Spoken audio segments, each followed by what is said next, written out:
खेतिहर जमीनों के बढ़ते पीएच और घटती उर्वरक शक्ति साथ ही हमारे स्वास्थ्य पर पड़ रहे प्रतिकूल प्रभाव को देखते हुए सरकार द्वारा पीएम प्रणाम योजना के तहत रासायनिक उर्वरकों का उपयोग कम करने एवं जैविक उर्वरक को बढ़ावा देने के लिए जन जागरूकता अभियान चलाया जा रहा है।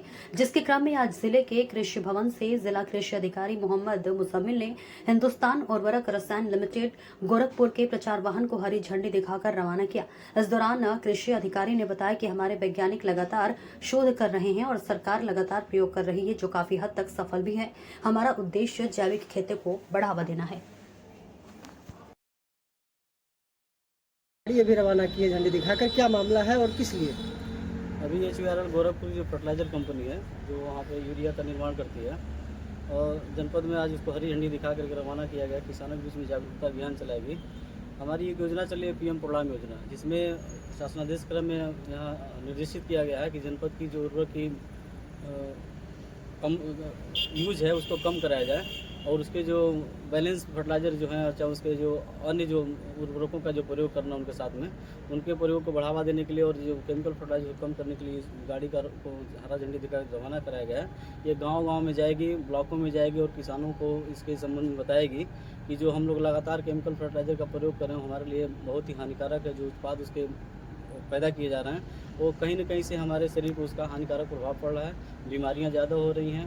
तो ऐसे में केमिकल फर्टिलाइज़र को कम किया जाए और जो हमारे जैविक उत्पाद हैं उनको बढ़ावा देने के लिए, जैविक खेती को बढ़ावा देने के लिए इसको चलाया जा रहा है। PM प्रणाम योजना में यही कहा गया है कि फर्टिलाइज़र का प्रयोग कम किया जाए और उनके जो सब्स्टिट्यूट फर्टिलाइज़र हैं उनका ज़्यादा से ज़्यादा प्रयोग कराया जाए। तो यूरिया के जगह पे नए यूरिया है, जो सल्फर कोटेड यूरिया है, माइक्रोराइजा है, इस तरह का जो भी फर्टिलाइजर है, चाहे जैविक खेती को बढ़ावा देने के लिए जैसे जीवामृत है, घनामृत है, बीजामृत है, चाहे पंचगव्य है, ऐसे प्रोडक्टों का प्रयोग करके केमिकल फर्टिलाइजर का यूज़ कम करके और जैविक खेती को बढ़ावा दे करके लाभदायक उत्पाद को प्राप्त किया जाए। आज की खेती पूरी तरह रासायनिक खादों पर आधारित हो गई है, तो अगर आप उसको कम करेंगे तो प्रोडक्शन कम नहीं होगा? ऐसा कुछ नहीं है। हमारे जो वैज्ञानिक लगे हुए इसमें भी काम कर रहे हैं। अन्य प्रांतों में जैसे सिक्किम में एक प्रांत ऐसा है जो पूरा जैविक राज्य घोषित किया जा चुका है और ऐसा नहीं कि सिक्किम में उत्पादन कम हो रहा है।